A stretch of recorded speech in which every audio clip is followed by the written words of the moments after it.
जर आपल्याला शेतीला एका उच्च पातळीवर न्यायचं असेल तर अशाच पिकांचा विचार करणं गरजेचं आहे. शेतीमधून करोडो रुपये देणाऱ्या पिकांचा विचार करणं गरजेचं आहे. तर नमस्कार मित्रांनो, चॅनलमध्ये तुमचं स्वागत आहे. आज आपण जाणार आहोत माझं निलगिरीचं वनशेतीचा जो काही प्रयोग आहे, जो प्रकल्प आहे तो पाहण्यासाठी.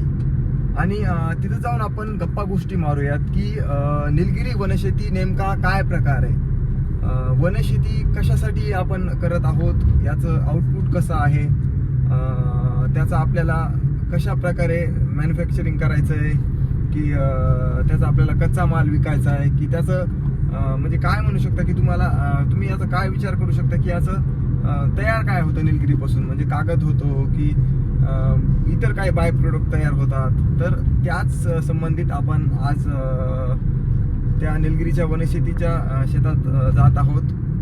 हे आपलं दुसरीकडे असलेलं शेत आहे बघा. जे आपलं पहिलं जे शेत आहे ते मी तुम्हाला त्याचं पूर्ण सांगितलं की नारळाच्या बागा, पेरूच्या बागा, आंब्याची बाग, केळी असेल, आपला ऊस असेल, गावालगतचं जे शेत आहे त्याबद्दल आपण बऱ्याच व्हिडिओमध्ये डिस्कशन केलेलं आहे. आणि हे जे आपलं शेत आहे हे आहे मासुई डॅमच्या पायथ्याशी असलेल्या एक अगदी माळरान तुम्ही याला म्हणू शकता, एक डोंगरावरचं शेत म्हणू शकता. बालाघाट डोंगर रांगांच्या एक गर्द झाडीमध्ये हे आपलं शेत आहे आणि आपण तिथेच जाणार आहोत. अगदी निसर्गरम्य, निसर्गाच्या सानिध्यात आणि माणसाला मेंटल सॅटिस्फॅक्शन कुठं जाऊन भेटत असेल तर ते तिथलं माझं निलगिरीचं वनशेती आहे. आणि चला आपण आता तिथं जाऊन फेरफटका मारू, निवांत गप्पा गोष्टी करू आणि निलगिरी वनशेतीची काय कन्सेप्ट आहे हे मी तुम्हाला तिथं जाऊन समजावून सांगतो. चला.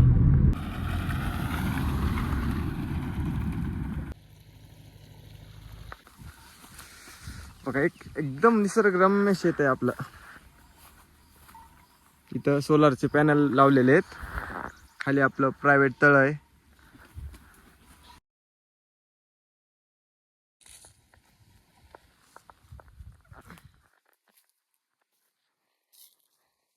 तर नमस्कार मित्रांनो, चॅनलमध्ये तुमचं स्वागत आहे.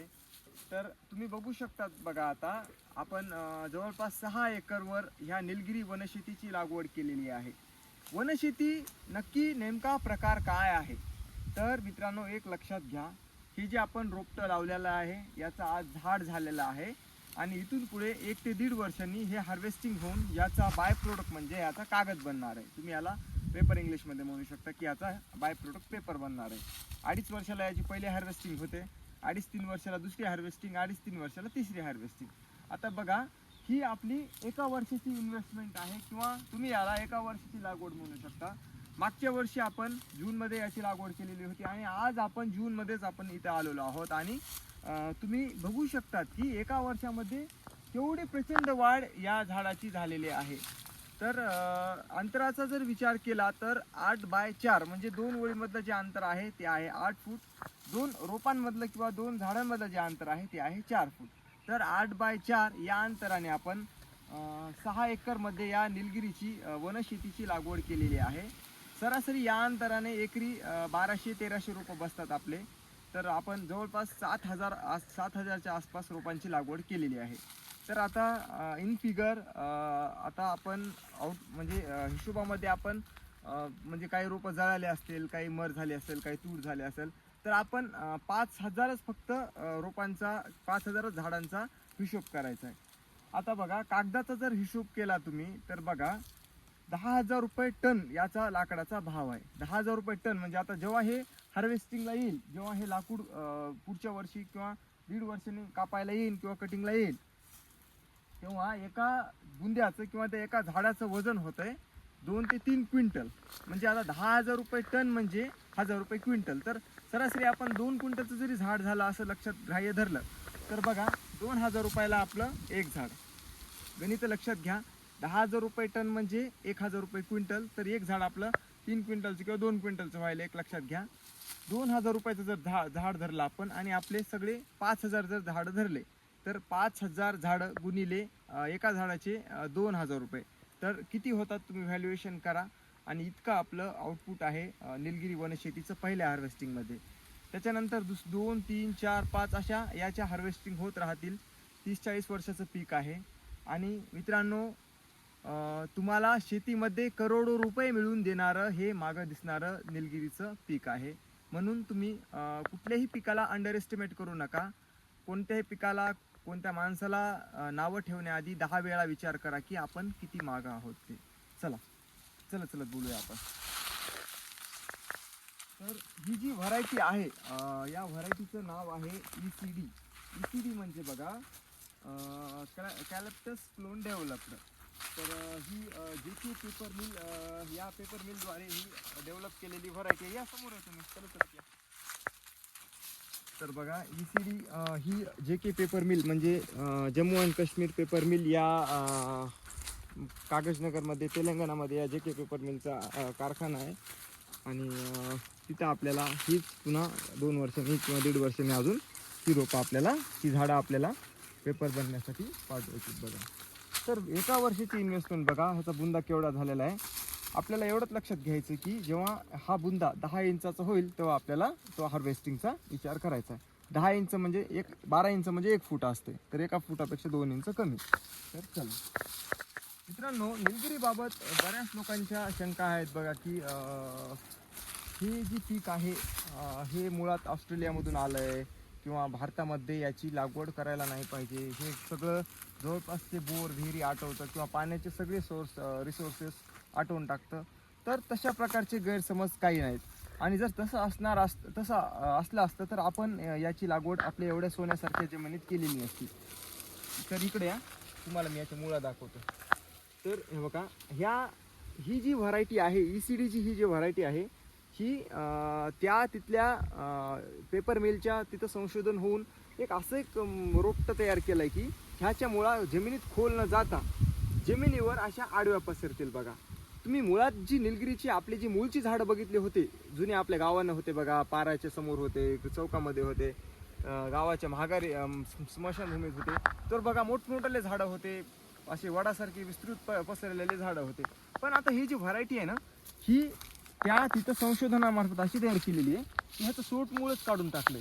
आणि आता जवळ या, तुम्हाला मी रूट दाखवतो. त्याचं रूट म्हणजे मूळ दाखवतो.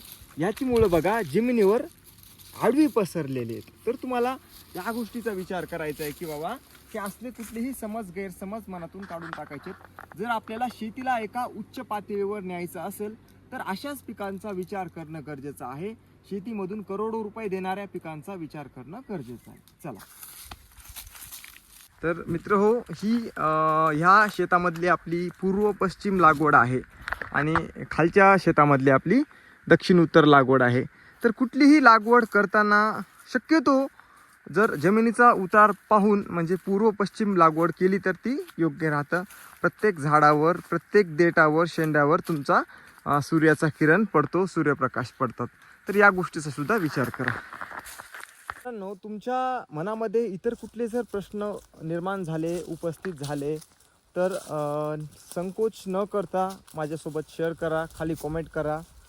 मला वाईट ह्याच गोष्टीचं वाटतं बघा मित्र हो, की बरेच लोक थंबनेल बघून किंवा सुरुवातीचं एक 10-15 मिनटाचा आपण यूट्यूब चालवण्यासाठी किंवा अल्गोरिदमसाठी जो कंटेंट वापरतो, जो थंबनेल वापरतो तेच बघून शिवाय देतात बघा.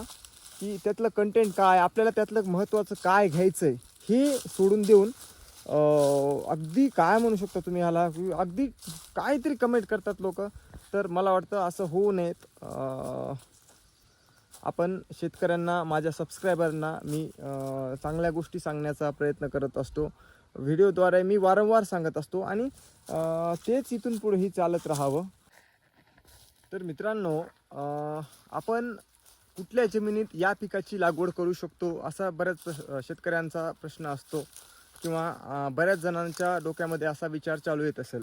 तर बघा, ही जी आपली जमीन आहे काळी प्लस याला खडकाळ जमीन तुम्ही म्हणू शकता किंवा एक काय म्हणू शकता, खनिजयुक्त जमीन तुम्ही याला म्हणू शकता.